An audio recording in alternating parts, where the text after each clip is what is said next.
ทุ่งนาของชาวบ้านเพื่อนทุกคนเลยนะทุ่งนาแล้วก็เป็นพระนั่นจะเป็นสายแดนระหว่างลาวกับเวียดนามพระ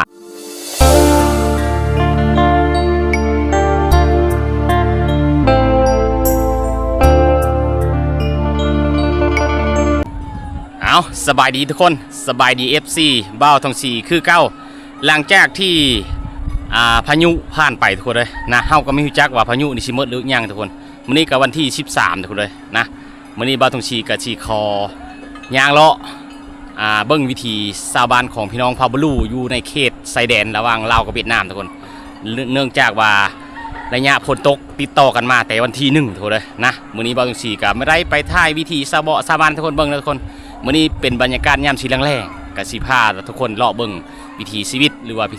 ของพี่น้องพาบลูที่อยู่ตามเลียบชายแดนของลาวกับเวียดนามระหว่างลาวกับเวียดนามเป็นไอ้น้องกันทุกคนเลยนะในใดก็อยากให้ไปเบิ้งฮิตของประเพณีสิเป็นอะไรไปเบิ้งกับบ่าวทองสีคือเก่าทุกคนนะ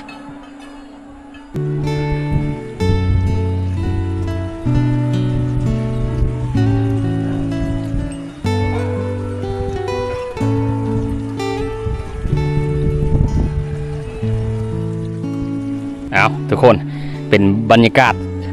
ยามทรงชีแรงๆนะที่ชาวบ้านเพิ่นกับบ่าวคบโคก็มาแต่ให้ดำหน้าบ่าวคบโคก็มาแต่เสียหญ้าทุกคนเลยเนื่องจากว่าเขาให้เท่านาเขาเจ้านี่เหงาเลยทุกคนนี่นะเหงาแล้วนะเนื่องจากว่ามันเหงาซ้ำนี้เชื่อทุกคนถ้าว่าปีนี้เป็นปีที่ฝนตกก้อนตะบิดแล้วเขานี่น่าจะเหงากว่านี้แล้วทุกคนแต่ว่าปีนี้เป็นปีที่ว่าแดดกระลายพลกระลายอีบัดตามมานะพลกระลายเป็นเดินเกือบเดินทุกคนในฝนตกนะเอาสิพาทุกคนย่างเลาะเบิ่งวิถีชาวบ้านของพี่น้องพาบลูคือเก้าทุกคนเลยนะอันนี้จะเป็นทุ่งนาของชาวบ้านเพื่อนทุกคนเลยนะทุ่งนาแล้วก็เป็นพระนั่นจะเป็นสายแดนระหว่างลาวกับเวียดนามพระสายเสียมเขียงพระนั่นทุกคนเลยนะยังจะติดกับพระนั่นจะติดกับบ้านเจียงตูบนะทุกคนอันนี้คือนำโฮยได้ทุกคนนำโฮยนะเราจะเป็นนำโฮยศพลูจะเป็นนำโฮยตะลุที่ไหลลงใส่กับสายเสียมเขียงนะชาวบ้านมันก็เคี้ยวดำให้ดำหน้าทุกคนเลยนะบ่าวทองสีก็ยอมรับว่าไม่ได้ออกไปเซิงทุกคนเลยนะออกเมื่อสิโปนเข้ามีหูจักว่ามันสิออกได้หรือบ่ทุกคนเนื่องจากว่าไปเชิงก็ไม่ได้ทุกคนเลยนะเมื่อนี้แหละผลยุดทุกคนเมื่อวานนี่ก็เมื่อวันที่11นะที่11นะก็ผลแห้งทุกคนเลยนะโซนหลายชาวบ้านเพื่อกะพากันเมื่อหาหนึ่งเขาหนึ่งน้ำเมื่อเฮิร์นเมื่อซ่านทุกคนเลยนะเนื่องจากว่าบางคนก็มีลูกน้อยนะในครอบครัวได้ทุกคนเลยนะบ่าวทองสีก็บ่ได้อัปเดตให้ทุกคนเบิ่งแต่เฮิงแล้วทุกคนเลยเนื่องจากว่าพายุนะพายุมาตะบิดนี่เพราะแต่วันที่2แต่ว่ามาแต่วันที่1จนฮอดคู่มือนี้ทุกคนเลยนะเบิ่งว่ามันสิหยุดหรือบ่ถ้าว่าหยุดนี่กับบ่าวทองสีก็สิเลาะหาอัปเดตวิธีชาวบ้านของพี่น้องพาบลูเฮ้ทุกคนเบิ่งคือเก่าทุกคนเลยนะเอาคอยคำลงแรงแดดเริ่มออกทุกคนเลยนะแต่ว่ามีฮู้แดดมันออกตอนประมาณ4 โมงหรือปลายทุกคนแต่เขามีฮู้จักว่าผลมันนี่อันนี้คือโหยน้อยทุกคนเลยโหยเสียมเฮงนี่จะขุ่นกว่านี้นะได้อยู่ปลายไม้พุ่นคือแสงแดดทุกคนเลยอยู่ปลายไม้สร้างไผ่นะเอาอันนี้บ่ต้องชี้สิพาดคนยางเลาะเบิ่งตัวเลยนะสาวบ้านเพิ่นก็บอกครบโคกันยังเขียวๆดำหน้าผู้ที่มีหน้ากับเขาเจ้าทั้งเอ็ดหน้าเอ็ดให้ตัวเลยนะเด็กอันนี้คือน้ำใสโอ้ยตัว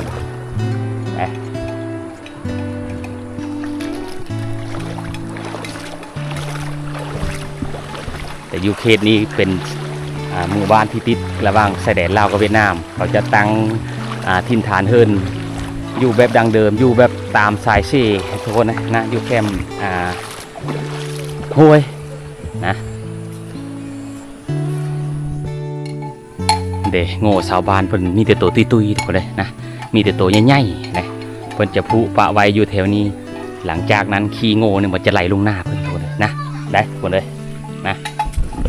นี่อันนี้คือหน้าของชาวบ้านเพิ่นที่อยู่เรียบตามสายเสียมเหงนะทุกคนเด็ก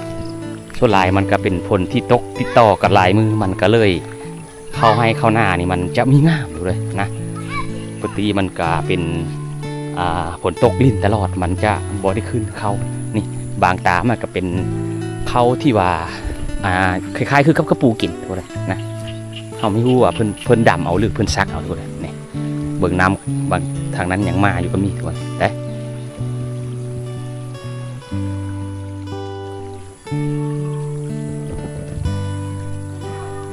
เขาให้ชาวบ้านเพิ่นก็สดหลายก็ใหญ่เลยทุกคนเลย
เอา